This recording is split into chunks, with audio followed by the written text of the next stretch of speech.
Good morning student, welcome back to this channel. आइए आज हम लोग एक नया और इम्पोर्टेंट टॉपिक स्टार्ट करते हैं।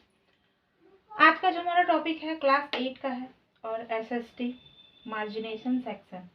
Margination section, what is the meaning of margination को समझने के लिए what is the meaning of margin, क्योंकि मार्जिन से ही वर्ड निकला है मार्जिनेशन। तो what is the meaning of margin को समझने के लिए सबसे पहले आप लोग इसको देखिए। ये क्या है मेरे हाथ में? एक कॉपी है, सबके पास रहती है, आपके पास भी होगी।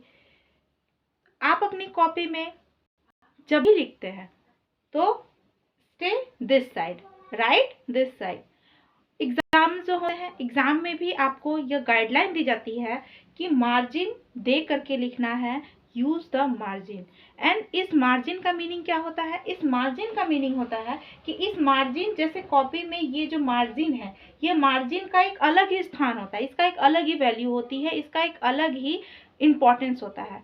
तो जिस प्रकार एक कॉपी में ये जो मार्जिन एक अलग प्रकार से निकल के आया है, तो यही मार्जिन वर्ड से बना है हमारा मार्जिनेशन। और ये मार्जिनेशन का हिंदी मीनिंग होता है हास्याकरण।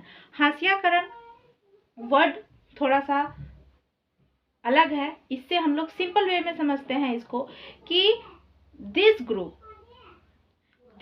Is totally different by the other group. जो अलग एक सोसाइटी है, ये जो सोसाइटी है एक दूसरे सोसाइटी से बिल्कुल ही अलग है। वैसी सोसाइटी, देखिए इसका यहाँ पे डिफिनेशन लिखा हुआ है। Margination mean the society which is forced to live away from the mainstream of the society। mainstream of the society मतलब समाज के रह रहे अन्य लोगों से यह सोसाइटी जो सबसे अलग रहती है, जिनका पहनावा अलग है, जिनकी वेशभूषा अलग है, जिनका धर्म अलग है, जिनका बोली अलग है, ऐसी सोसाइटी को हम लोग मार्जिनेशन सोसाइटी कहते हैं, जिसके लिए सरकार ने एक अलग ही नया कॉन्स्टिट्यूशन बनाया हुआ है। इनको सरकार एससी और एसटी का नाम देती है, जो हम लोग आगे पढ़ेंगे।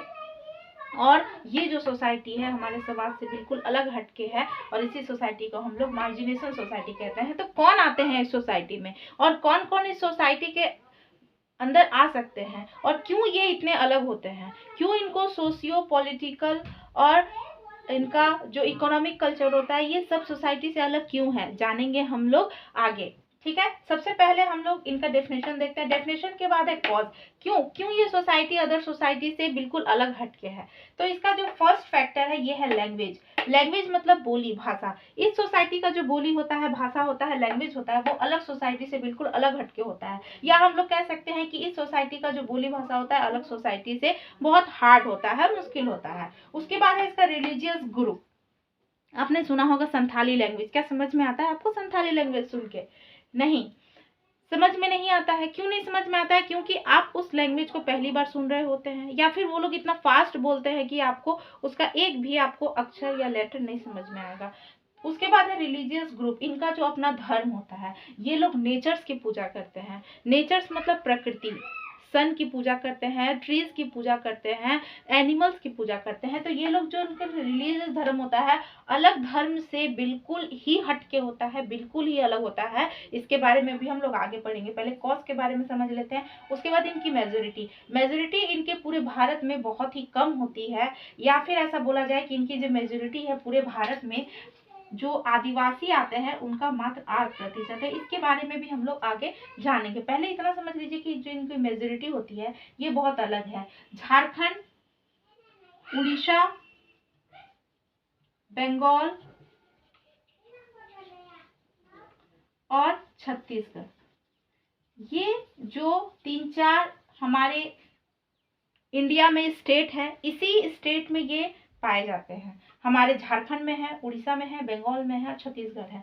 ये जो 4 हमारे स्टेट, इसी 4 स्टेट में इनकी मेजोरिटी पाई जाती है। बाकी इंडिया के और स्टेट्स में है तो बहुत ही कम है।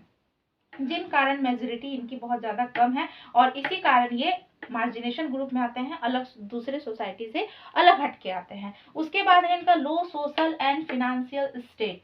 लो सोशल मतलब, लो मतलब तो आप लोग जान ही रहे हैं कि इनका जो लिविंग ऑफ स्टैंडर्ड होता है, इनका जो जीवन जीने का तरीका होता है, वो काफ़ी पुअर भी नहीं, वेरी पुअर हम लोग कह सकते हैं, उस तरह से होता है। पुराने समय से ये लोग ऐसे रहे हैं, क्यों रहे हैं और क्या अभी ऐसा है, ये तो पुराने समय की बात हो गई। अभी अगर देखा जाए तो मार्जिनेशन ग्रुप अलग सोसाइटी के ग्रुप के बराबर में आ चुके हैं, अभी ऐसा बिल्कुल भी नहीं है। लेकिन पुराने समय में इनका जो लो सोशल और फिनेंशियल स्टेट था, जिसके कारण ये मार्जिनेशन ग्रुप के अंतर्गत आते हैं। अब ये कुछ इंपॉर्टेंट पॉइंट्स है जो आप याद कर लीजिए, नोट डाउन कर लीजिए, जो एग्जाम में आपके आएंगे।